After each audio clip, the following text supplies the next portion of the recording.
Good.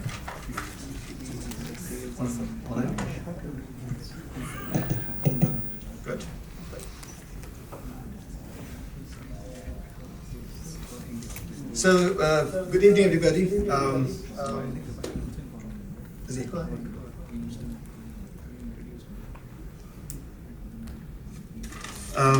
My warm welcome to all the panel speakers out here and all the guests for this evening, which is in fact the fourth episode of Tech Tuesdays UK. For some of you who are attending this event for the first time, Tech Tuesdays UK is stemmed from the very idea of building a community that ideates, nurtures, and then fosters a free-flow discussion of disruptive technology, which have the potential to impact 1 billion lives. As some of you would know, Tech Tuesdays is a monthly event. It takes place on the first Tuesdays of every month, where we spend an hour and a half having conversations around technology. The most unique thing about Tech Tuesdays UK is that, as you realize over the next 1 or 2 hours, that this is a free-flow discussion where we do not have any given script or any set of pre-decided questions. Moving on, obviously this event would not have been possible without the active support of our partner, which is KNL Gets. I think James, who is one of the partners, will be joining in any time now. Last but not the least, I would request each one of you to spread the good word around of Tech Tuesdays during the event as well as after the event. Our Twitter handle, as you can see out here, is Tech Tuesdays UK, and LinkedIn, please use the hashtag at #TechTuesdays UK. We've also created a video bite station wherein we will invite some of you to share your thoughts on Tech Tuesdays. Your comments will be obviously appreciated, and they will be sort of put across all our digital touch points. So kindly ensure that you hang around during the time of networking and drinks. With regards to today's session now, as you know, on Tech Tuesday, we try to sort of pick out one topic or one theme, which we think is hugely disruptive and contributing big time in terms of impacting billion lives. In line with that thought, today's theme of the evening is SpaceTech. And we've got an amazing panel of speakers, or as I say, conversationalists with us. Let me take the pleasure of inviting them and request them to take their seats. Can I have a round of applause, please? Meanwhile, we have Rebecca Irving, who is the Telecom Team Delivery Manager at UK Space Agency.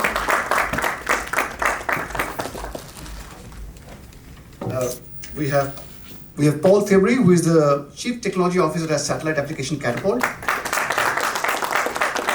And we have Andy Bennett, who is the Knowledge Transfer Manager, Space at Innovate UK KTN. Just to let you know, apart from the guests we have here, we also have a couple of people joining from various parts of the globe. And they will be sort of asking questions as and when the time arrives. So, speakers, all yours. Thank you, Subash. We should let the ladies speak first. Hopefully it works. Yes, so I'm Rebecca Irving and I'm with the UK Space Agency, and I'm the Telecoms Team Delivery Lead. I actually have two hats, so I'm the Telecoms Team Delivery Lead, and also I'm the Space for 5G and 6G and Sustainable Connectivity Program Manager. So a bit of a mouthful to say in one, so I manage the overarching telecoms in the Space Agency, so anything to do with telecommunications, and also specifically under that as well, 5G and 6G sort of technologies and developments as well. So that's a very good intro for me. Thanks, Rebecca. So I'm Paul Fevre.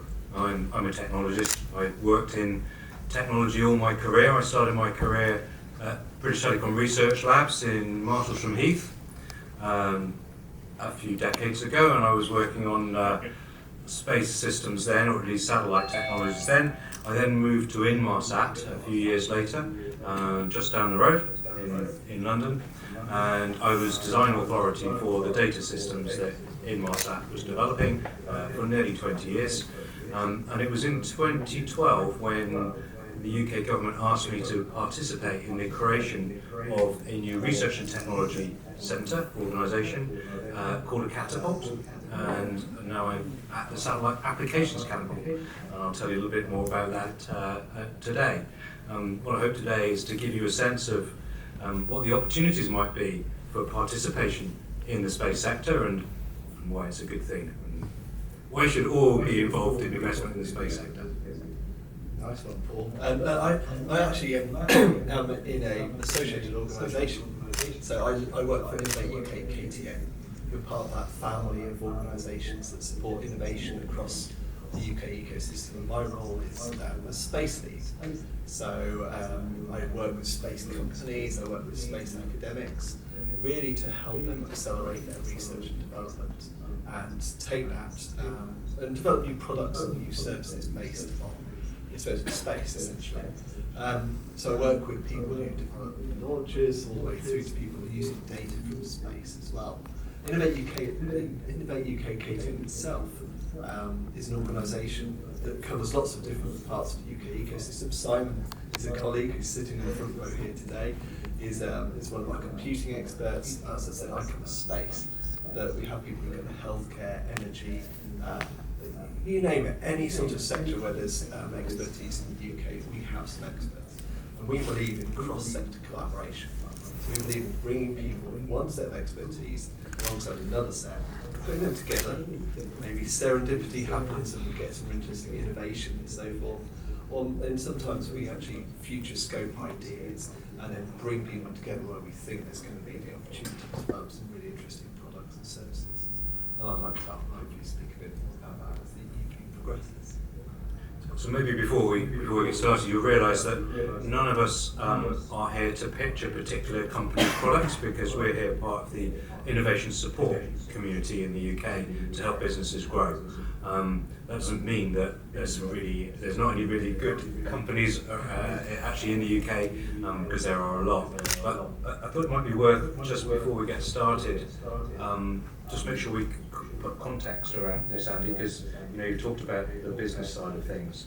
I think it's probably quite important to recognise that space is a real attractor for young people to come and work in the space sector, but quite often it's being stimulated by aspects of the space domain which are interesting from a knowledge perspective. So space science and space exploration, and that really is one of the sort of fascinating aspects of space. But what people don't realise, and the reason we are here, is that satellites can deliver services that affect just about every aspect of the global economy.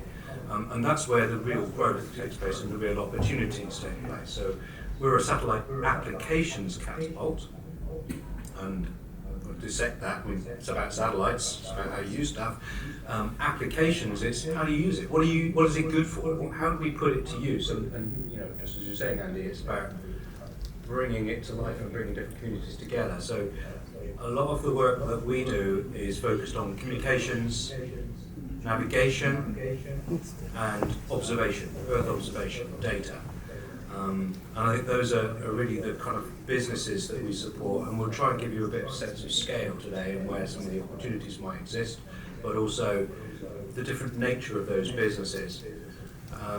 As you say, if you don't mind, as you say, Paul, everyone gets really excited about launching, people get excited about the space science base, exploring moons of Jupiter or going towards the sun. But the impact that space has on our daily lives is the thing that is going to generate revenue, and it's going to generate the services that we rely on every day. People think about position, navigation and timing because of the GPS in our phones, of course, and that's great because it allows us to get where we are today and allows us to monitor transactions in real time and so forth. But and it's those kind of opportunities that I think we're really excited about, and that's where the studies that have explored how the space sector grows, the Science and Health study that the UK Space Agency runs every year, is always those what we call downstream. Try and avoid using that term. But it's those applications of space data where there's some real opportunities for growth, and I think we'll see so many more of those services developed off not just the position, navigation and time and GPS, but off Earth observation and off communications as well, where of course you've got a lot of work going on. The space agency does everything, doesn't it? Almost. So just actually to build on what Andy and Paul have said, is that in the UK Space Agency, we have sort of three main priorities. So we have, we're catalysing investment. So that's all about sort of doing our outreach, really sort of commercialising what has just been spoken about. We've got delivering missions and capabilities. So a lot of what the UK Space Agency does is we have various funding lines where we can support industry, academia, and other sort of research organisations to develop these things. So in terms of observation or what have you. Then our last one is championing space. So really doing that outreach. And so part of that is actually what I'm doing today. So reaching out to those of you who are familiar with space, and that's as well what we're doing today, to really explain what the potential benefits are. So beyond those as well, other sectors that haven't potentially considered using space technologies or satellite technologies in particular. So as we go on, please do ask questions and see how we can maybe help you going forward. I think that's all. The overarching. When I started working in space, which is a few decades ago at BT, I don't think the UK Space Agency actually existed, but I think the European Space Agency did. But I had nothing to do with the European Space Agency. But really, what's the difference? I mean, what's the difference between UK Space Agency and ESA? It's a great question. So for those who aren't familiar, the European Space Agency is made up of 22 member states, the UK of which is one of the founding members. We also have, I think it's now 8 associated states. Could be wrong, it might be 6. But basically, all of these are countries who have their own space programs. Some are much smaller, some are much bigger. But as the UK Space Agency, what we do is we subscribe to various European Space Agency programs. So the European Space Agency has, goodness me, I'm not sure what the exact number is now. It's 25 at least, if not more. And all of these deliver across various areas. So GNSS, sustainability, telecommunications, things like that. So my area, which I mentioned earlier, is ARTES. So for those who aren't familiar, ARTES is the Advanced Research and Telecommunications Systems Programme. That's one of the largest programmes that the European Space Agency runs, and the UK is one of the largest subscribers. So they run on 3-year periods, and the UK has subscribed, it's 190 million to the programme over the next 3 years to help UK industry and academia develop these technologies, these things that we can basically help, as I mentioned earlier, across the sort of sectors. But I believe I've gone slightly off tangent there to your question. But as the UK Space Agency, we formed in 2014, since 2014, 12, I always get the year wrong. But since then, we've been able to work with the best part of the UK and also across government to help deliver space and bring together satellite and terrestrial. Paul, talking about, you mentioned you've been in the sector 20, 30 years. What's the major change you've seen occurring over that time? Okay, so it's closer to 40, Andy. 40, sorry. Actually, when I was working at British Telecom Research Labs on the first systems actually that I came out of graduate school and started working on this, the first system was something called Inmarsat, International Maritime Satellites C. We had their very, very novel naming conventions. There was Inmarsat A, and then Inmarsat B. This goes back to the era when people didn't think about marketing their products particularly well. So Inmarsat C was the third system that was being created. But actually this was the first dedicated system dedicated to data, to digital systems. It was for telex, so 50 bits per second. You think 50 bits per second, now that's motoring. Actually, it could do 12 channel, you could do 600 bits per second. You think, well, no. But this was at a time when British Telecom had 50 Morse code operators in Portishead controlling all of the shipping coming out in and out of UK waters on HF radio, tap, tap, tap, tap, tap. And these Morse code operators could recognise ships by the signature of the human on the other end of the thing, because they get to know people, talking to them. And they didn't close the Portishead coastal radio station down until 1999. The reason it was closed down was in 1989, the Inmarsat-C system went live on the satellites, and within 10 years it completely transformed the bridge. No longer did you need a Morse code operator in the depths of the ship, going back 100 years to the Titanic. Right? For 100 years nearly, we were using Morse code on HF radio to communicate, and this changed the game, because now you could have a nice shiny telex machine and tap the buttons and press the message and it would go. So it actually saved literally thousands of lives. No longer is it ... dash I'm in trouble, but you could actually be really descriptive and support it. So there are lots of things, and that was back then 600 bits per second. What are we now? 600 megabits per second, right? So in the space of 30 years, really, in terms of the timeline, we've improved by 6 orders of magnitude in terms of the performance of the systems. But it's just what's happening in the wider world as well, and that's what makes it fascinating. So the change, faster, cheaper, more reliable. Okay, there we are. And you can say the same about Earth observation. I mean, I've only been in this sector for 10 years, but I remember starting looking at the odd image you could get from the satellite and realising that the amount of, the revisit rate, so the time it will come back to that exact same spot on the Earth will be maybe 10 days. And then you'd have to, and then it might be a cloudy day, so you might not get another view of that same spot for a few months. But now you have companies that are revisiting the same spot on a daily basis, and that gives you a much better chance of actually getting an image, maybe even an hourly basis. And the resolution again is improved, being sort of 30 meters per pixel to down to 30 centimeters per pixel. And again, from that information, the information you can get from those images is completely transformed.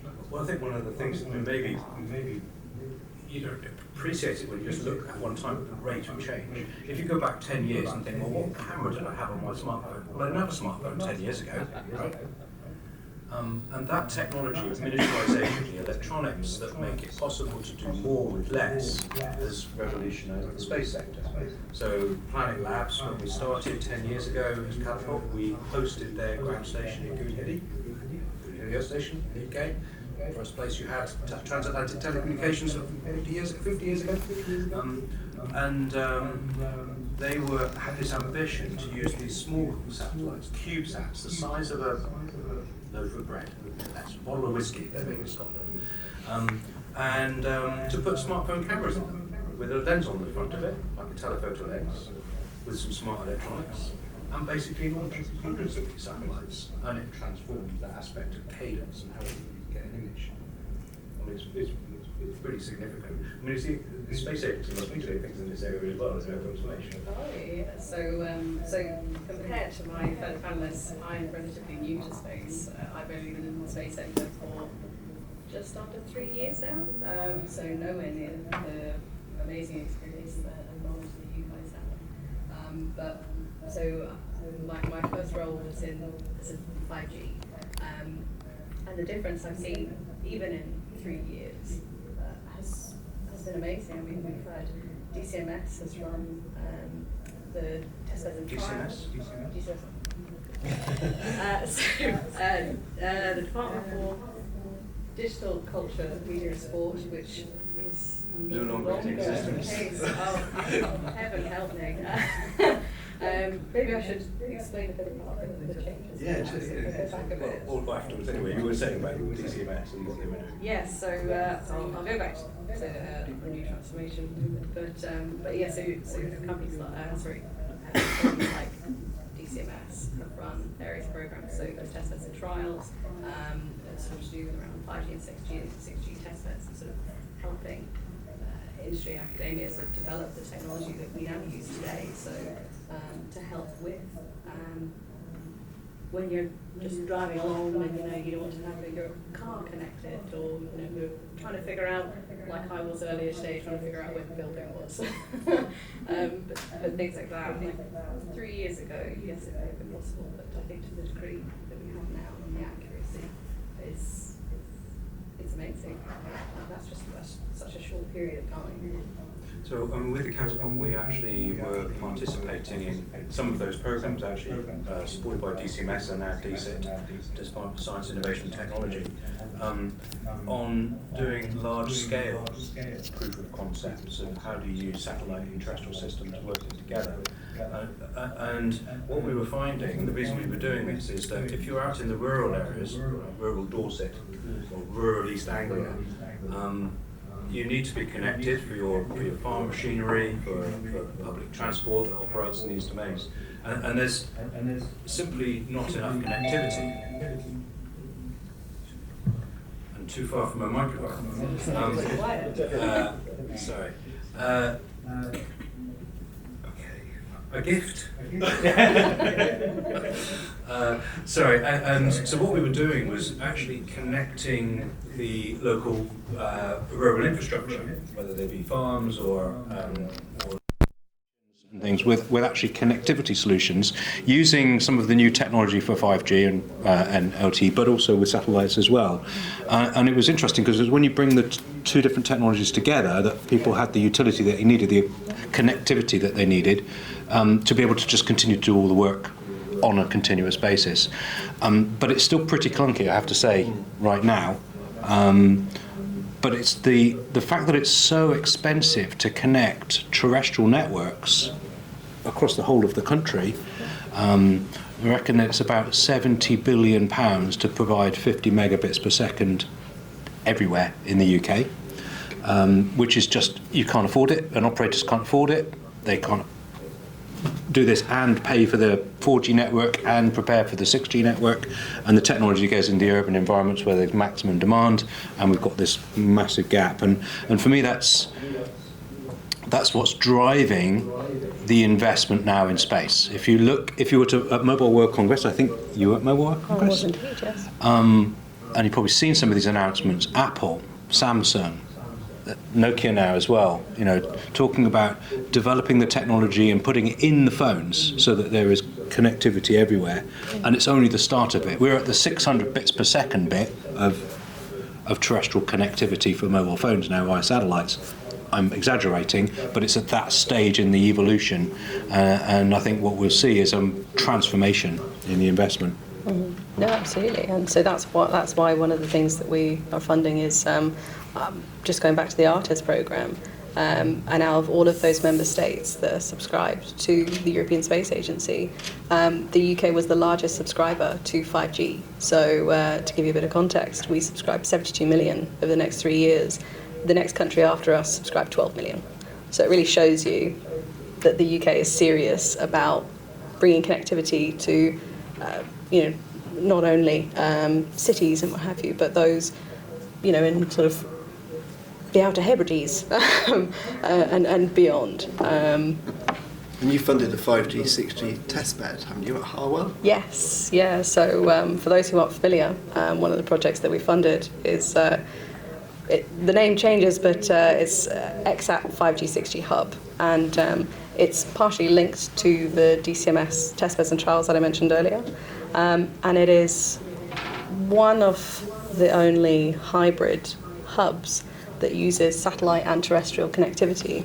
And it's almost a sort of test bed, so people can come and do demonstrations and experiments to really test these new technologies where we can use them. So things like connected autonomous vehicles, sort of altitude platforms as well, so drones, things like that too.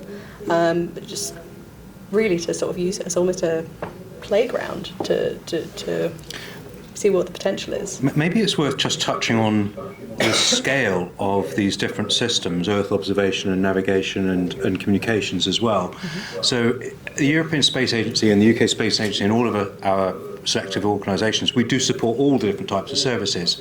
And European Space Agency has centres around Europe with different specialisms. Their centre for telecoms is in the UK. That's good, because that's the most commercial. Well, it's good because I like telecoms, but it's good because it's actually the most commercial aspect of space. If you think about Earth observation, we actually are dependent on this for all sorts of reasons. We don't even think about weather, right? Weather prediction. If we didn't have satellites, we couldn't do it. But do we pay for weather prediction? It's done institutionally, and there's lots of climate services. There's lots of infrastructure that's deployed by government to provide services to communities, but they're not very commercial. Some of the more commercial services now becoming interesting, but it's relatively small. You think about navigation systems, we take it for granted. The satellites, the first satellites, GPS, and there's Galileo, the European system, and there's others as well. From various other member states, including the Russians, and the Chinese, and the Indians. Anyway, we'll go along. But those systems, they're put in place by government. But actually, we as a community are the beneficiary of this, but there's lots of businesses that come and are stimulated from the applications that you can get this free service and you can build data around it. But satellite communications is almost uniquely the one that is almost totally commercially focused in the majority, and that includes things like satellite TV. I mean, that's commercial. Satellite connectivity for news gathering, increasingly for connecting vehicles. And if you think Elon Musk is really doing this to go to Mars, think again, right? Because every single Tesla is going to be connected via satellites in a few years. That's what SpaceX is there to deliver. 150 tons to LEO for the next generation of Starlink platforms.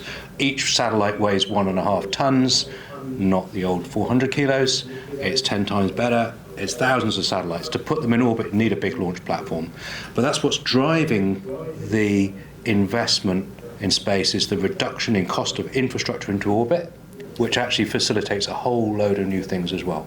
But it's major infrastructure development. And it's telecoms that's going to drive the innovation.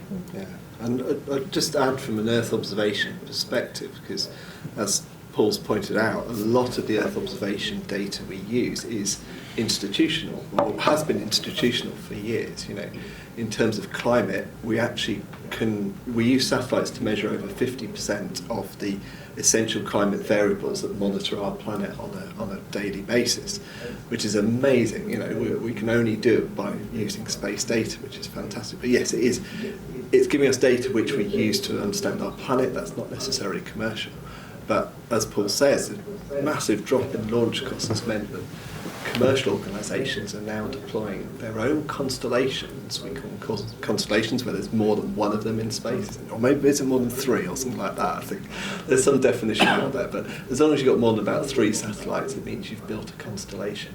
And these constellations are able to, you have different sensors on them which allow you to monitor the Earth in different ways. So that could be an infrared sensor, like a company called Satellite Vu, who are based in the UK, are doing, and they use this sensor to monitor the Earth in the infrared spectrum, so understanding temperature, understanding heat loss from buildings, which is again another climate issue. But they're creating a commercial service off the back of this, working with organisations that need to improve the efficiency of their buildings.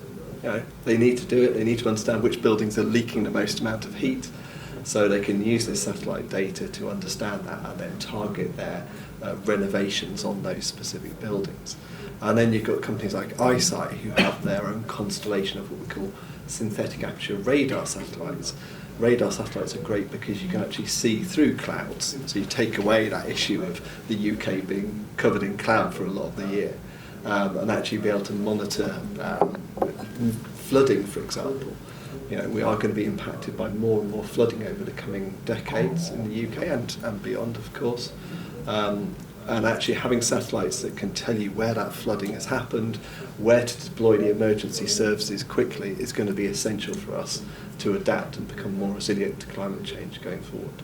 So there's more and more of these constellations appearing, more and more commercial companies building these satellites, and then more and more commercial people building the services off the data that's provided by these satellites. And I think we should probably talk a little bit about that as well. Well, Andy, I mean, given you mentioned right at the start the multiple disciplines that the KTN supports, where do you think the opportunities exist for organisations that might be working in AI or quantum might actually be relevant in this respect? Well, absolutely. I think the AI piece is going to grow massively because we need to process this data.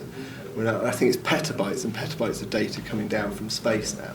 How do you manage that vast quantity of data, and how do you get the insight out of it? Because at the end of the day, data is great, but it's the insight which creates the commercial value. It's understanding how, for example, our climate is changing, but then understanding what insight you can get out of that to provide a service. That's where the value is. So artificial intelligence is going to be absolutely vital to doing this.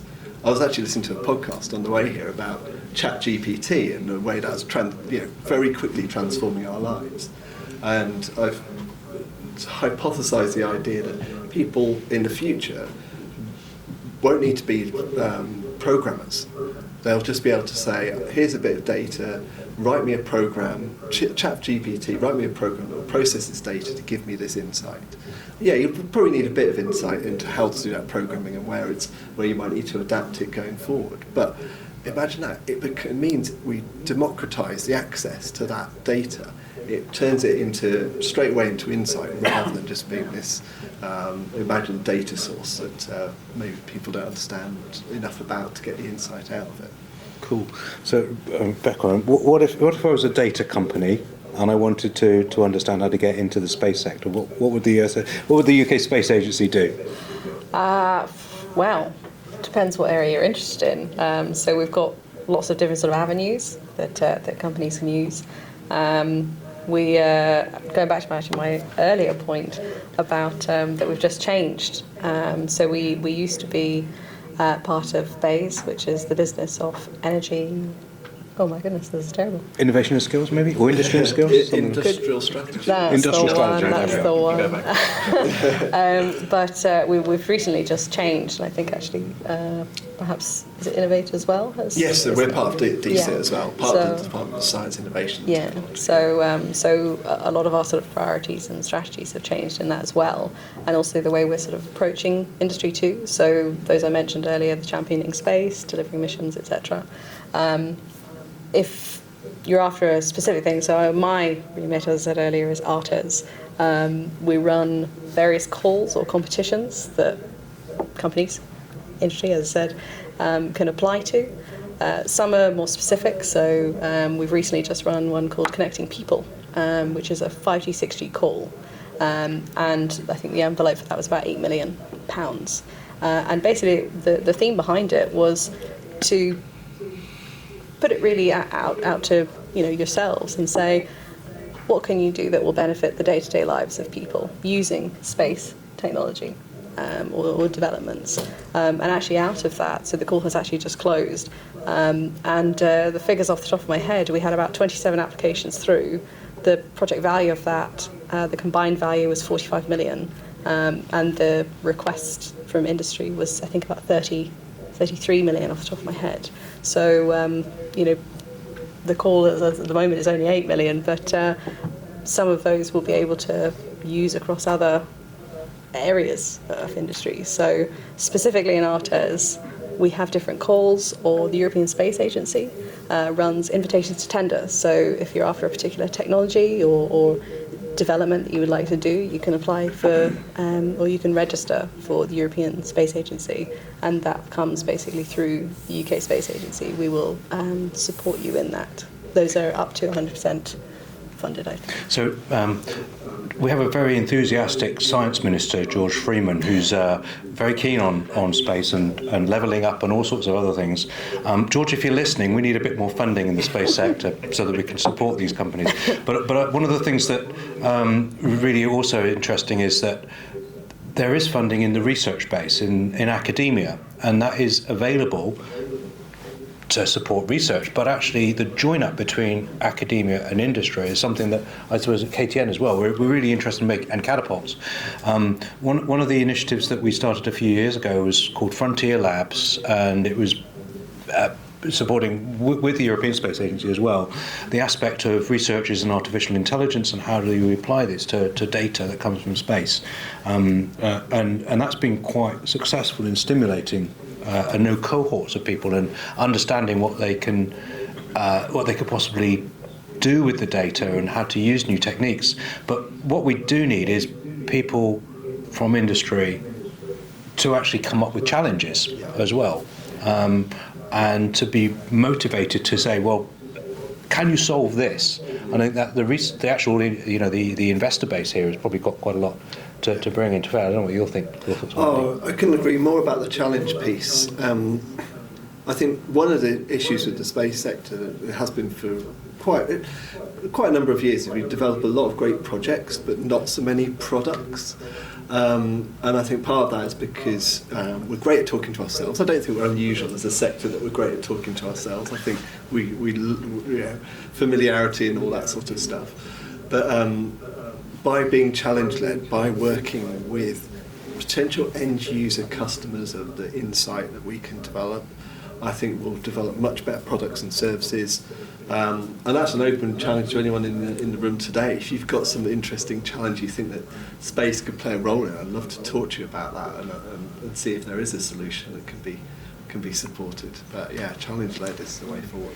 One thing I will mention is if you want to do anything in telecommunications, there's a cross-government group that's just been formed called UK TIN, and it's the Telecommunications Innovation Network, which I would highly recommend being involved with that. They provide information on funding across government, and also areas where you can talk to different departments about, what are the opportunities, and also pitch your ideas as well. So as Andy and Paul have just said.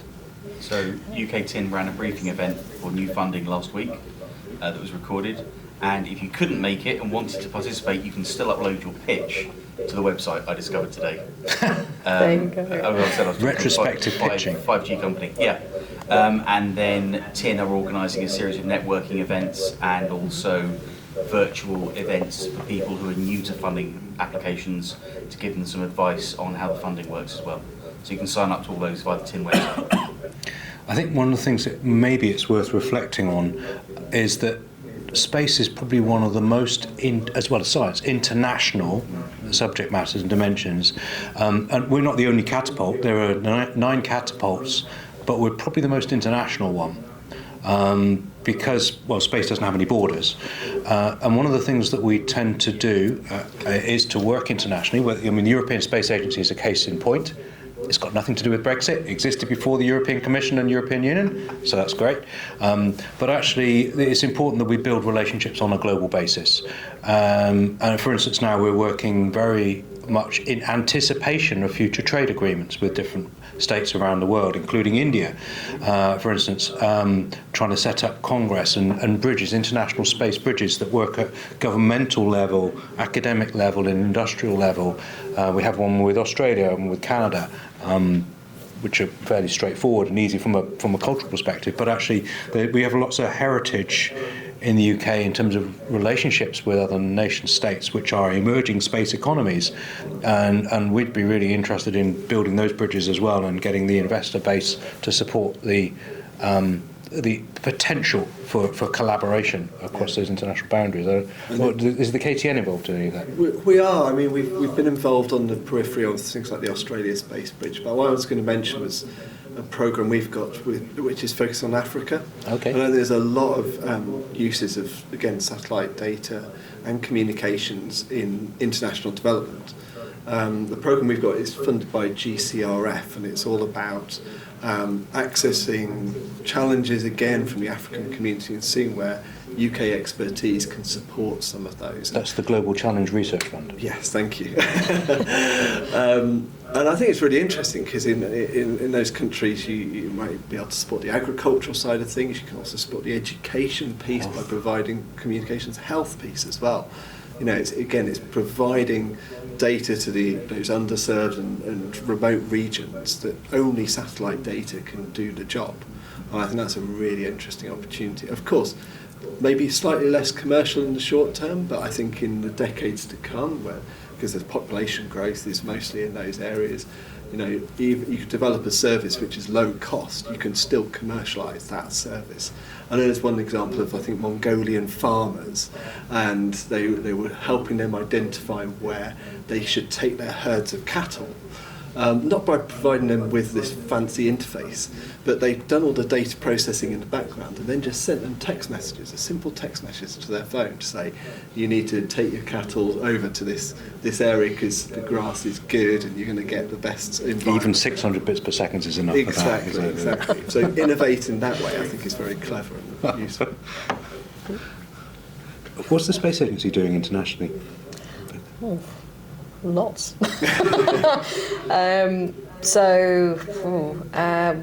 We're also sort of entering into collaborations with the Indian Space Agency. We've also done a lot of collaboration with the Canadian Space Agency too. Actually linked to the hub that I mentioned earlier, the XSAT 5G 6G hub, we've done a number of over the pond experiments, one of which was being able to move, I think it was a robotic arm, using via the hub in the UK. So we're very much open to international collaborations beyond the member states as well. In ESA, I'm sure I could rattle all of the member states off at some point, but yeah, beyond that as well. So open to anyone in the room or online that can recommend who we can potentially speak to. In fact, if I'm right, we've got 2 people joining from a company called IIFCL. They're on Zoom. They joined from India, which will be late at night. That's an India public sector company which is directly investing into SpaceTech as a sector. Okay. They closely work with ISRO. So I'm sure they have bunch of questions for you. Well, actually, it might be interesting to explore that at some point. We're working with the Satellite Industry Association in India to establish the second, we did the first one last year, India Space Congress in Delhi in July of this year. It's actually going to take place the week after the G7 Congress on Space, actually in India as well. And I think there's really significant opportunities to raise the profile, if you like, for international collaboration in that domain. I think it's probably worth just touching on some of the other areas that, why is it good to look at the UK? We've got a significant heritage in satellite communications. I'm in Inmarsat, just down the road is where I worked for many years. But we've also got OneWeb, and OneWeb is a joint investment, both industry and government, India and UK.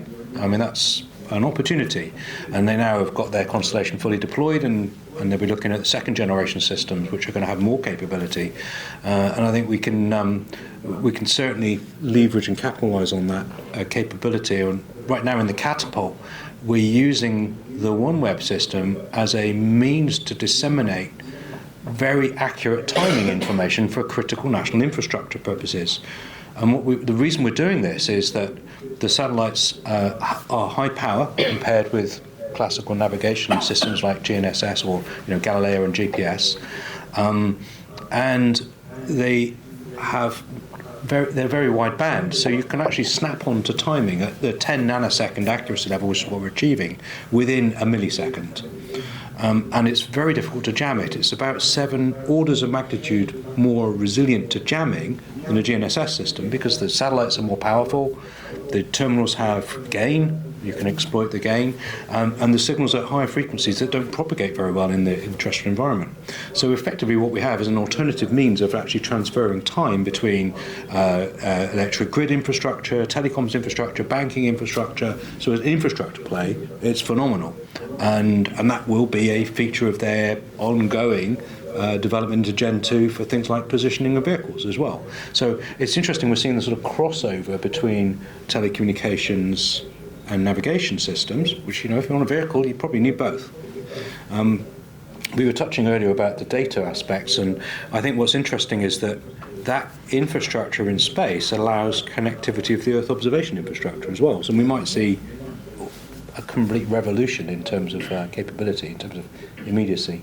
Yeah, Yeah, because I mean, getting that data down at the moment may take hours, days sometimes, but people might need it on a much quicker timescale, especially in emergency situations. If we do have that flooding incident or forest fires or something like that, you need that information as quickly as you can possibly get it. And it's the optical communications piece, isn't it? It's being developed to actually enable that to be transferred down to the Earth, but also inter-satellite links, they call them. So linking satellites together to allow the data to be transmitted and down to the ground station to then get to the people who need to process it. And that's going to revolutionise and make that so much quicker in terms of getting that information to the people who need it as quickly as possible. Maybe we can look into the future a little bit. Oh, yes. Well, one thing I was going to actually mention that you may or may not be familiar with is actually beyond Earth. We're looking at a program called Moonlight, and it's basically getting telecommunications on the moon. So when humans go back, set up bases on the moon on a sort of permanent basis. Optical communication is one of the areas that will enable this, and that sort of connectivity between Earth and the moon being able to speak. With obviously there will be a delay. Someone did tell me the other day what the actual time delay was. But I can't remember off the top of my head. But the technologies that we support, that the UK Space Agency support, and that the Catapult and Innovate are both. Can you say something about the kind of in-orbit servicing and maintenance programs that are going on now in ESA, the Focus and Space Agency? Yes, it's 61, yes. So the European Space Agency is putting together, I mentioned earlier, the invitations to tender, one of which is called a 6G satellite precursor, and it's basically to develop as Paul has just said, an in-orbit testbed using sort of 6G technologies. And that's sort of enabling tests and experiments to be able to be done in orbit. So, obviously there are a lot of things that we can't do on Earth that, like the International Space Station, a lot of experiments have been done there. So this is sort of an enabling technology for that. I don't know if... are you doing anything on microgravity and things? Yeah, so microgravity is one interesting area. I think one of the things that's interesting here is that one of the major changes, Andy, you were asking about changes. When I was at Inmarsat, we had 11 satellites. Very proud of that, right? I think now most serious satellite operators are looking at hundreds or thousands of satellites, and they're not managed in the same way. It's going to be automated. You manage them as you would a building, sensors in a building, or devices in a vehicles on a road network, in like a fleet. And that aspect of automation is driving a different approach towards not only industrialization of the manufacturing, but also the actual operations aspects. And what we're seeing is significant changes in the economy of space, the way in which space business is going to be executed in the future, the kind of servicing of satellites to improve longevity or to improve safety, clean space operating. But once you've got that capability to go and fix something without any human intervention, it brings the possibility of building things in space as well. And whereas now the services, telecoms, navigation and Earth observation are the sort of three classical, what we might see in the future is a completely new type of space economy. It might be that we data centers in space or manufacturing capability in space for things that are difficult to do in a gravitational environment, or even power stations. And one of the aspects of the UK space strategy is about space power. And that changes the nature, and I think the opportunity for breaking new ground, being disruptive, investing significantly for instance, dealing with the challenges, the global challenges that we might have in the future, not only for health and aging populations and things, but actually for energy poverty as well, connectivity poverty, are fascinating, I think. So if you've got deep pockets, that's where you should put your money. Yeah, I'll touch on that manufacturing piece if I may. We've recently been working with the European Space Agency on a project with the Catapult and a few other organisations, the National Composites Centre in the UK, CPI, AIMPLAS in Spain and DLR in Germany. And very much looking at how we develop new materials in space. So if you take gravity out of the equation, you can actually do some really interesting things.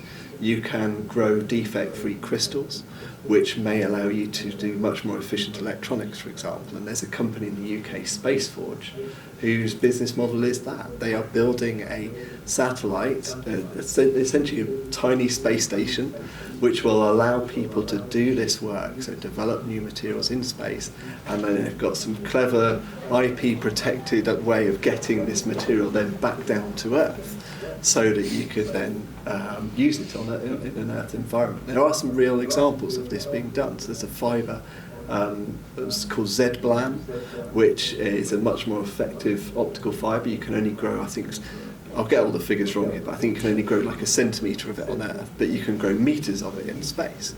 And actually, the efficiency gain you get from the ZBLAM fibre is good enough, and the economics worked to launch the material into space, manufacture in space, and bring it back down.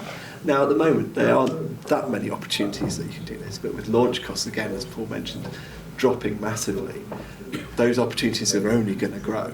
And that's just the ones that you want to bring back down to Earth. Now, think about the ones that enable an in-space economy, like space-based solar power that was mentioned before.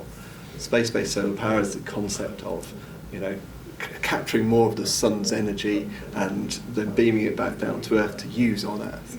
But in order to build the power station, do we call it, in space? I'm not even sure.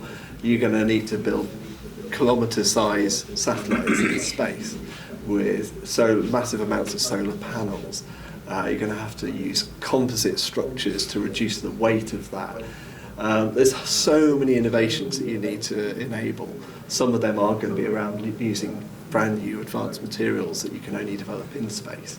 So if you've got some exciting ideas around materials, exciting ideas around electronics, I think there's a wealth of opportunity. I think there's some exciting ideas in the future entrepreneurs here in the room who've been talking about the future Mars economy, actually. And, well, maybe that's a place to go. I don't know, the U Space Agency and Mars, are we going to have a new Martian Space Agency? Ooh, well, that's the question, isn't it? Perhaps or something Is the UK Space Agency doing anything with regard to Mars missions and things? I believe so. Mars Sample Return, isn't it, you're part of, I think? So it's so, about yeah. bringing a material, so some of the rock from Mars back down to Earth, so we can actually put it into labs. I was at where was it? I was at the lab, Leicester. So Leicester Space Park. So Leicester Space Park is a new sort of innovation centre, a bit like the Catapult, really. It's got labs. We're at the Space Centre. Oh, you're at the Space Centre. There you go. So it's got labs, it's got innovative companies, it's got the academics all in one place. It's really, if you ever get the chance, go up to Space Park Leicester. It's a really, really great new spot to look at. But they've got one lab where they're building some systems that will be able to actually process this Mars dust or Mars rock and actually analyse it. I thought, oh, that's cool. I think there's someone from University of Edinburgh is trying to ask a question. Oh. Hello, Daniel. Hi there, this is Daniel Shore. I'm at the University of Edinburgh Strategic Partnerships.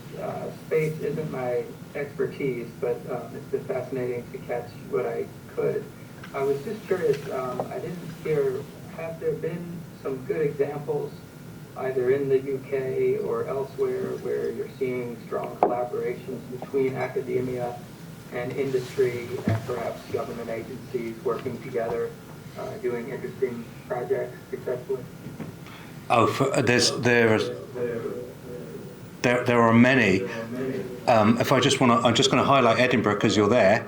The Astronomy Technology Centre (ATC) is based in Edinburgh. It's the old Royal Observatory there. It's part of the STFC, the Science and Technology Facility Council infrastructure. And the Higgs Centre that's up there. They're doing a lot of work to bridge the gap between industry and academia, and how to bring space science into the hands of communities of interest. Edinburgh's really strong actually in telecoms, and I'll connect you across to some of the researchers there. And the aspects of using the Dundee site, which is a satellite gateway site for measurements purposes historically, to make it more available for innovation. So there's a lot, even in Edinburgh, but in Scotland has got real strength in the space sector, mainly Glasgow and Strathclyde historically, but on the science side, from a commercial perspective, but from the science side, Edinburgh is world class, the ATC up there. I think the UK's had quite a good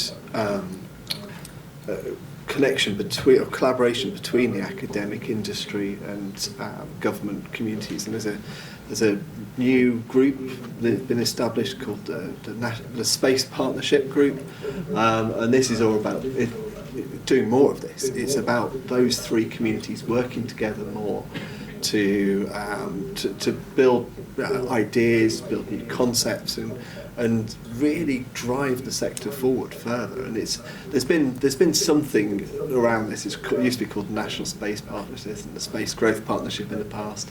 And it's been sort of running for about 10 years now, which shows there's a real desire to work together. And I think that's because a lot of those ideas do come out of academia and then get transferred into industry, because it's still quite a heavy R&D focused environment, especially in that sort of tech side. I think there's a question. Yeah, something you haven't touched upon, and maybe it's because you guys don't specialise in the space, but in terms of defence forces, and you mentioned borders, I know there are no borders. I also know that what Donald Trump came out with, Space Force One and that side of things. I mean, what are you seeing in the defence sector around this? Is there a great question. So there's actually two space strategies in the UK. There's a defence space strategy and a civil space strategy. The agency handles this. The aspect of dual use has been really through the entire history of the space sector. When I was at Inmarsat, set up for peaceful purposes, but actually there's nothing better when you're actually in theatre as a form of reliable communication. So these systems are in place, and the UK has been a pioneer really in the use of satellites for supporting its warfighters and services on the ground, but actually quite often in times of peace as well, with regard to UN missions, and most of the defence community is active most of the time in civil protection and in rescue missions and these kind of things, or peacekeeping missions. So in the UK we have the connectivity program that's run out of Airbus, as was, and that program is maintained. One was really ahead of its time, and there are only really US and UK that have these programs. Increasingly, DSTL, the Defence Science and Technology Labs, are supporting activities in the Space Centre and funding activities at scale. And we have now Space Command based over in High Wycombe that's looking at things like space situation awareness or space domain awareness, but also information assets and how do we put them to use. So it's really important that we cover off those aspects. Increasingly, there's a desire to bridge the gap between civil and defence to actually leverage the innovation in both domains and bring it into effect. So we can certainly talk more about that if it's appropriate. One of the things that's really fascinating here is the need for an enduring sovereign capability, and to make sure that actually we are doing our bit to support peace on a global scale. And if you've got something like the connectivity solutions that we put in the Skynet type systems, they can be a substitute for putting troops on the ground because you're offering something that other people need, and it's part of the international collaboration for defence and international security. So I think that will continue, but it might be quite diverse in the future, the kind of capabilities that we deploy in space. I think as well, there's you mentioned the communications piece. There's also a big project around ISR, isn't it? Intelligence, surveillance, and reconnaissance. Essentially, it's an Earth observation constellation. They're also planning to build through the MOD and the Space Command piece. So I think that's about £1.5 billion programme they've got. They're setting up over the next 5 years or so. So there's that element which is just going to grow, and again I think there is talk about using it for civil purposes as well as for defence purposes as well, which makes sense. So Thank you. Just extending on same question. On the if you look at the satellites, now are they all civilian satellites with a little partition for the defence, or do the defence have their own separate? So typically, there's no partition as such. They get used for different purposes. So the military systems that get put in place, dedicated, but sometimes the services can be made available for civil communities, but not necessarily commercial in the sense of, you and I could buy consumers. They're not consumer services. The use of commercial SATCOMs and commercial observation for defence purposes, it's used all the time, but obviously with the understanding of the risks associated with that. But what's interesting now, if from a defence sort of paradigm, it's not only air, sea, and land. Now it's space and cyber, the other two domains that are identified as needing to be part of the defence thinking, if you like, the doctrine. In terms of actually force protection and making effective use of very limited assets. So I think it's only going to increase that aspect of collaboration between defence and civil. And in the UK, it's building strong partnerships, I think, between the Space Agency and the MOD. Is really key. So we, as Paul mentioned earlier, we have those two different strategies. So we've got the defence strategy and also the national space strategy, which is the civil side of things. But we do have a lot of, I hesitate to say the word collaboration, but we do work closely with our MOD counterparts. And that can be in terms of sort of emergency services as well, utilising the different assets that we have. So that's sort of one of the avenues that we look to support going forward as well. And if you look at it again from that military perspective of Earth observation data, you're getting the likes of Maxar providing all that data, all those imagery you see from the Ukraine war. If you look at the bottom right-hand corner, it's Maxar data pretty much. Commercial. They see defence as a commercial opportunity, as do most Earth observation companies. It's one of their, you go on most of their websites and target markets, defence is very high up there. Given what you said earlier about SpaceX and the motivations, is there any negative impact from today's Virgin Orbit announcement, or was it just silly vanity projects all along? No, I think... To use strong words. No, well, it's not silly. I think one of the things that the UK was endeavouring to undertake strategically, and I think it's still valid, is to be a kind of global centre of responsive space. So rapid manufacture, rapid launch, rapid operations, and I think that still is important in today's society. And the aspect of smaller launches and ability to put things in space very quickly is quite an important aspect of future space, if you like. It's not the heavy lift capability, and it's not going to replace it, but it can complement it. The fact that Virgin Orbit has failed from a business perspective doesn't necessarily mean that the whole paradigm of responsive space is still is flawed in its own right. And we have both horizontal and vertical launch in the UK. The company Orbex, based up in Scotland, is really making very, very innovative in terms of its approach for creating new launch capability. And I think the mission continues. One of the things that has felt a little bit strange, and I'm coming from a perspective of international collaboration, is the UK's attempt to operate completely independently of neighbour communities it's a double-edged sword. And I think what we might see as a consequence of this is perhaps more collaboration again with our European partners about how to actually create this capability, but still maintaining a sort of driving force from the UK in terms of responsive space. And just on that, I can't speak too much to that, but what I can say is that launch is one of the key priorities for the UK Space Agency and also UK government as a whole. So the DSIT transformation that we mentioned earlier, we've now been split into sort of 8 directorates, and one of them is launch. So while that situation occurred, which is unfortunate, it is still an area that we are investing into in terms of sort of monetary, but also in terms of support. So companies like Orbex, we really see that as a key driver for the UK. Now, if you're in the launch sector, put your fingers in your ears. Launch is about 1% of the total space economy.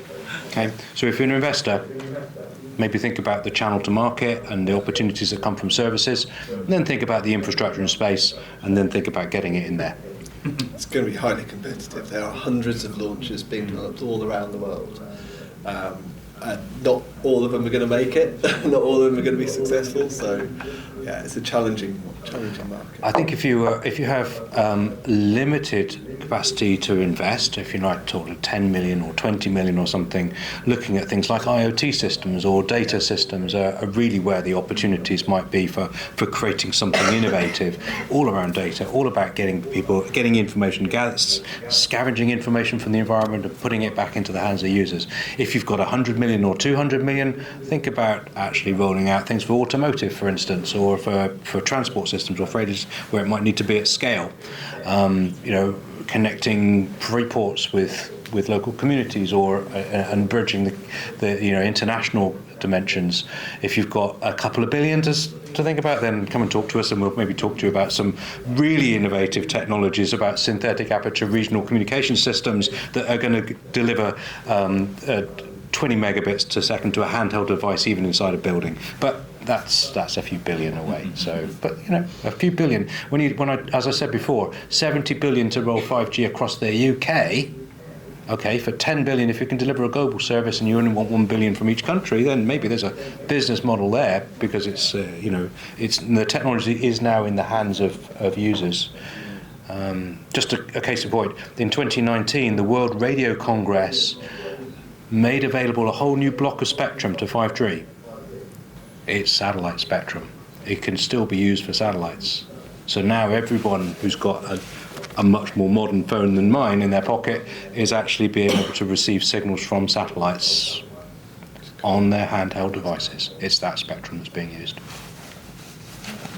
So I have a question regarding sort of space junk and how we manage it. So you mentioned earlier that companies are going to send hundreds, thousands of satellites each, and over time, if there's a load of companies coming up, so I think I read there were like 2,162 startups or something coming up within the last decade. So how are we going to manage sort of the space junk after the satellites decommission, because they're machines, so they're going to have a certain lifespan? So are there programs in place for that? Great question. It is a great question. Can you just introduce yourself for everyone's purpose? Shout. I'm Ranjit. I'm a student at QE Boys in Year 12, studying maths, further maths, physics and economics. Yes. Great subjects. Gosh, where do we start on that? Well, first of all, it's not 2,100 space companies in the last 10 years. It might be in the last 10 minutes, but anyway, let's do the space junk. Yeah, it's a really challenging problem, because as we were saying, it's an international environment, for example. There aren't the regulations in place, or not enough regulations in place to manage this problem at the moment. The agreements, there's certain agreements in place around deorbiting after, 25 years or something like that. But generally, there's not been the collective coming together to sort this problem out. The UK actually wants to lead on this, and there's been some really good progress with the Space Agency running some activity around this as well. So first of all, you've got to understand where these things are. So that's space domain awareness. So where are all these satellites? What do they do? And as you say, then you've got to manage them when they stop working. And a lot of those new operators like Starlink and so others, they don't mind if a few of those don't work after they go into orbit. They accept that because they're going to put thousands up there.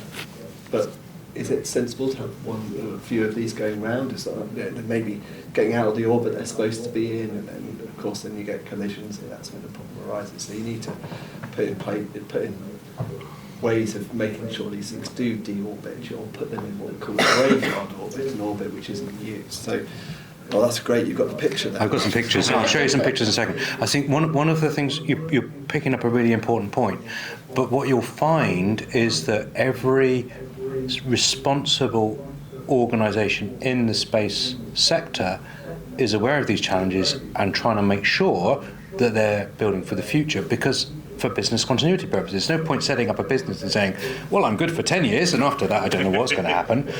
You have to expect that investors are looking for long term. So whether it's SpaceX or Starlink, OneWeb, Constellation owners, it's always been the case that organisations are putting things into graveyard orbits, but now it's actually taking them out of space at the end of life. But that only works for those assets that you've got control of. What about the ones that fail? And so that's why companies are coming now, in the UK especially, to look at deorbiting technologies, recovery technologies, fixing things in space, etc. Just to give some sense, so you can probably see on the camera, there's a little picture here of OneWeb constellation, right? So that's what they look like. And if I speed up time, you can see that they're all flying around the Earth, and they're all crossing over at the North Pole. Whoops, right? Want to crash into each other. It's like these motorbike shows, like one then the next one. No, they actually operate at different orbits. But if I was to show you the SpaceX ones, that would be scary. And if I were to show you the space junk, that would be even more scary. So the first thing is, don't practice blowing up satellites. It's a bad idea, right? But the other aspect is, how do we recover? How do we make sure that we're building for the future? And this aspect of automation, better position determination, tracking the assets, planning, and modelling, actually creating a digital twin for space is a critical consideration moving forwards, so that we can do the kind of space management services.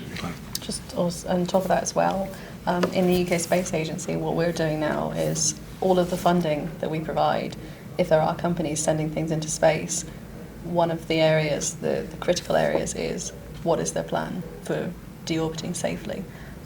So, whether that be in the Earth's atmosphere or, putting it, as Paul said, into sort of graveyard orbit. But then it's not just that, it's a case of what companies are they working with, that down the line, who's going to collect from that graveyard orbit? What are we going to do with those things? So these are things that we're thinking of in the UK Space Agency, and we have actually a new team that's just been put together. I think as of yesterday, actually, I think it is, they officially were put in place, looking at space sustainability and the future of that, and what we can do, what we should be doing, and what we can do with those objects that are currently in orbit. So be they full satellites that are just decommissioned, or that space junk. So, something the size of a penny can do some serious damage to the ones that are actually active. But space is quite big. Just one orbital slot in a we didn't talk about orbits very much. We talk about geostationary orbits, which takes 24 hours to go around the world, goes around the equator, so it looks like it's stationary. It's not stationary. It's still going around the Earth. One geostationary slot, it's about 100 kilometres on a 100-kilometre box. That's 1 million cubic kilometres, right? If you can't put a few more satellites in there and not have them smashing together, you're not doing things very well. So just, there's plenty of space. It's just making sure that we deal with the issues, consequences of trying to cram more up there. But it's also as well, I was just going to say, just on top of that, so I mentioned earlier about moonlight and lunar telecommunications. That obviously feeds into that as well. So at the moment, I think the European Space Agency recently said that in order to get full telecommunications on the moon, we would only really need 3 satellites to orbit. But realistically, obviously, the amount of companies that are interested in having, lunar telecommunication, and the countries that are involved as well, it's not just gonna be 3.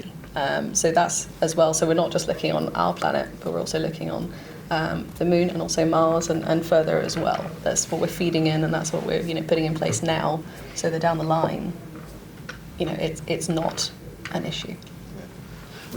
Sorry. I was going to say, Paul made a really good point as well about responsible space organisations, and the UK is leading on something called a kite mark for space.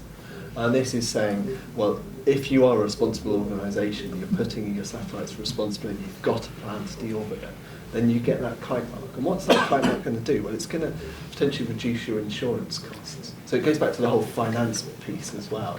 If you can say you're doing things responsible, you'll lower your insurance. You'll be much more investable as a proposition as well. So think about in that whole holistic view. You can actually we can actually create a great environment and hopefully never have that problem of colliding things in space. Since you spoke about financing, we've got we've got Akshat joining from India. She was mentioned earlier. It's a company called IIFCL, and he's got a bunch of questions. Been with me for a while now. Okay. Akshat, can you hear me? Yeah, I can hear you. Okay, yeah. Kindly introduce yourself and please ask the question. Yeah, hi everyone. This is Akshat. I work for a financial institution of the government of India called IIFCL. We invest money in infrastructure projects in the infrastructure sector. We're also financial advisors to the Indian Space Research Organization.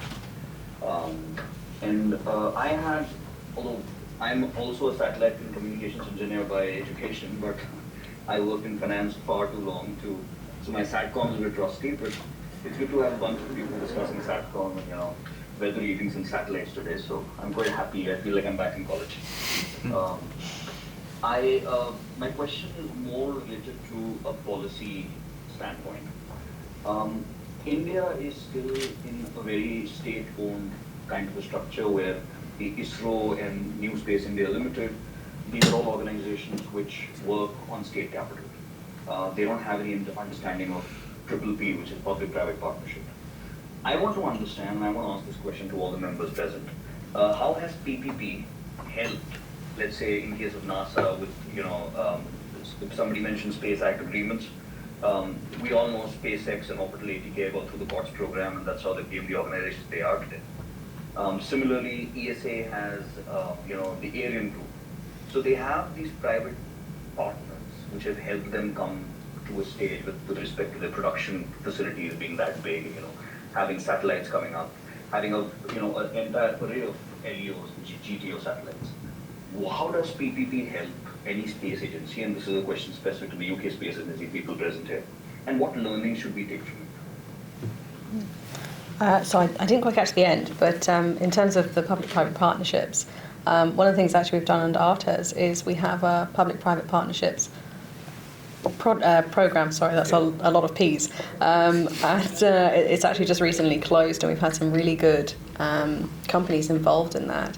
I think we actually had about, I think it was 45 applications through, totaling 653 million, I think it was.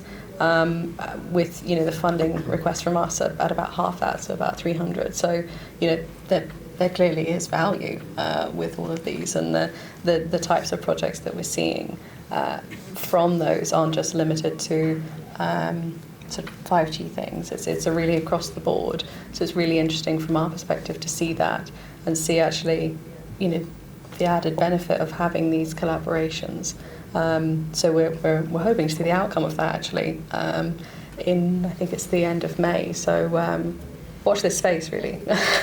maybe I can add to that as well. So thank you for your question. When I was at Inmarsat, I was I personally was indirect beneficiary, but a direct beneficiary of a public-private partnership that allowed Airbus to invest in new payloads technologies that could be exploited for the Inmarsat for AlphaSat constellation. And the model was that Inmarsat invested a third, Airbus and its supply chain invested a third, and the agency invested a third. So it was a one-third model. But what it did was it allowed for us as an operator to have access to technology that we weren't able to invest in ourselves. The risk was shared in that respect. And Airbus went on to actually create new capabilities and launch a whole portfolio of different products into the marketplace for other operators. So the advantage of the PPP model is that it does encourage this shared risk and the building of supply chains and with a purpose. I think the strength really comes about when it can span international borders. So it really helped build the European supply chain in this sense. And I think if we were to look at the value from an Indian perspective, I think India has a great space heritage and a great space industry, but it is, as you rightly point out, quite institutionally focused. I think if there was a PPP model that could be put in place that would support collaboration between Indian companies and UK companies as a kind of part of the free trade agreement, as part of something, an incentive to collaboration, then I think that would be extraordinarily powerful.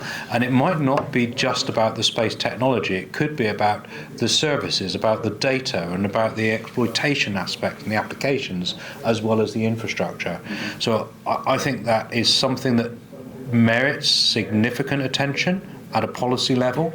But we should look at it as a potential framework for future international collaboration. I'd be very happy to explore that further, I guess, with the agency as well. Well, I'm happy you mentioned that.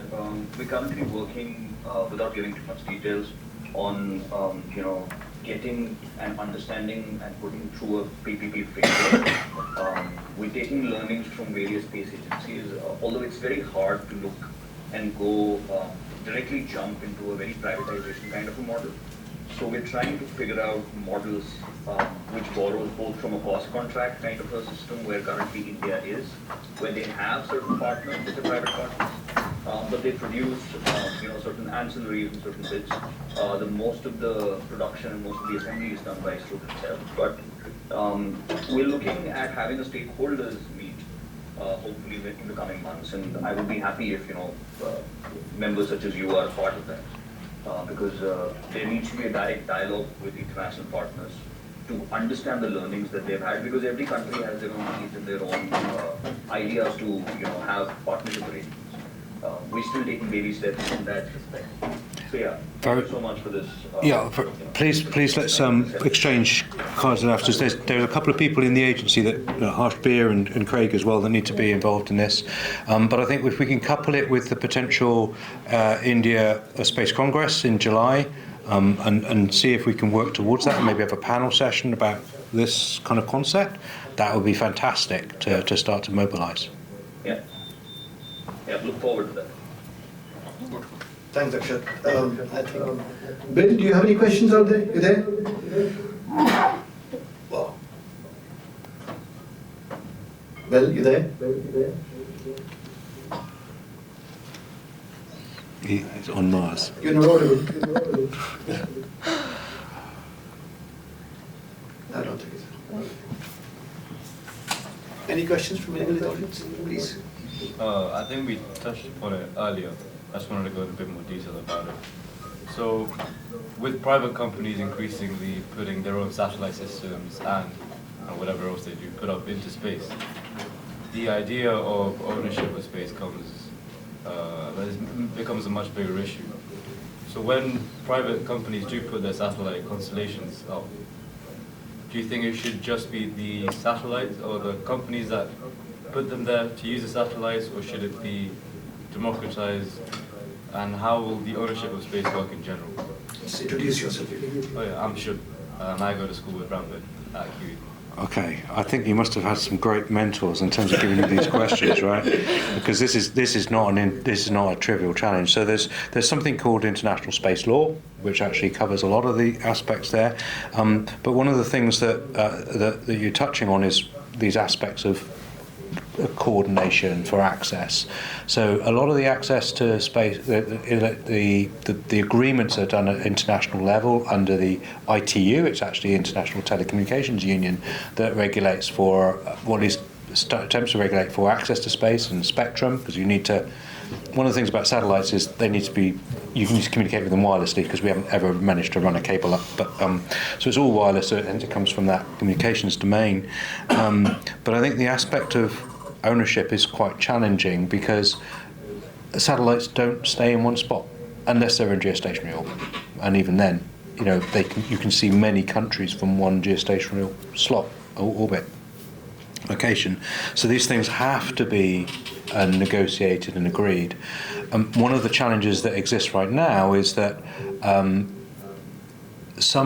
the organisations that are there first, like OneWeb or SpaceX or Starlink, for instance, they're consuming a volume of space, if you like, that make it difficult for new entrants to come in and to coordinate for access because of the risks that come up if it's not properly coordinated. So I think that aspect of fair equity, and fairness to make sure that services are available to everyone is something that is an enduring challenge, and it has to be dealt with by organisations like the UN, for instance, and certainly from a space sustainability perspective, that's part of their mandate. But it's not an easy question to answer. There are mechanisms in place, there are institutions in place, but the battle continues. I think, if I'm correct, the International Space Law is based on the Outer Space Treaty Act, which is from 1960 something. So you're talking about an act that was put in place before anyone had ever thought about the commercial opportunities that now exist and the volume of satellites that go into space. And that's not even to mention, what about resources in space? When people talk about mining asteroids or the moon or Mars or whatever, who owns that asteroid?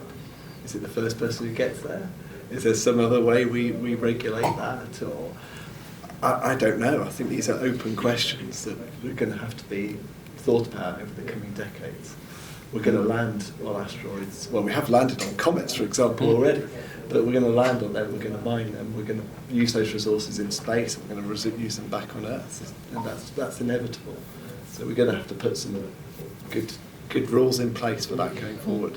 Luckily, I'm an engineer, so I just control some stuff. Just read a bit of William Hyman and you'll have an amazing idea. Okay. He wrote the Magna Carta of Space in the 1960s. Crazy engineer. The principle of democratising space and controlling its use based on the Magna Carta principles. Interesting. Yeah, it was a bit fringe. But it's interesting. I'll check it out. Thank you so much. Good. Any more questions? Wonderful. That brings us to the end of this particular episode of Tech Tuesdays. Let me just switch up the Zoom first. Good. So, I would like to thank all the speakers and the lead speakers out here. And Andy, I know you for a while now, we've had quite a few discussions. Paul obviously is, as we say in Indian term, the great daddy of SpaceTech. And of course, Paul, I don't know if you recall, I just remembered now, since we just met, you and I did share a coffee in Dictot in Howell, a couple of years back. And Rebecca, you mentioned you spent 3 years. I refuse to believe so. The way you kept everyone engaged, that really speaks for everyone. So I think big hands to all the speakers out here. Thanks for taking the time and sort of keeping the whole discussion very engaging. I don't think many of us, or most of us, are not from the SpaceTech vertical, except Simon and Pravi Indro, who's ex-OneWeb. So that was really engaging. That was very educational, informative as well. So thank you very much. Appreciate this. We will now obviously break for networking and better drinks. Drinks are getting served out there. Please feel free. And we will probably call, as I mentioned earlier, we will invite a couple of you guys on the stand outside for your video bites.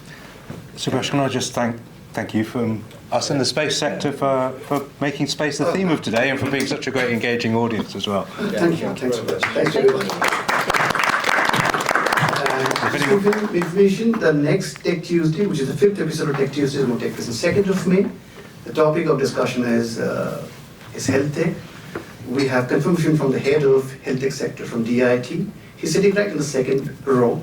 Maybe you can raise your hand. DBT now. I'm sorry? DBT, yeah. DBT. And please, if you're interested, please share this news, ask people to register themselves on the site. And yes, please, let's break for networking and drinks. If anyone wants to see some space junk, I've got some pictures. Thank you. Thank you so much. Thank you so much. Thank you so much. Thanks, Eva. I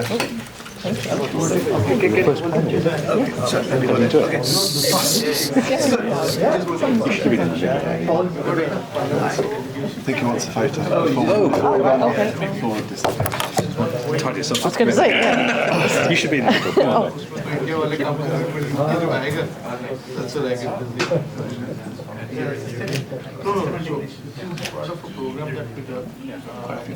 Of course, the one going. That's okay. Thank you.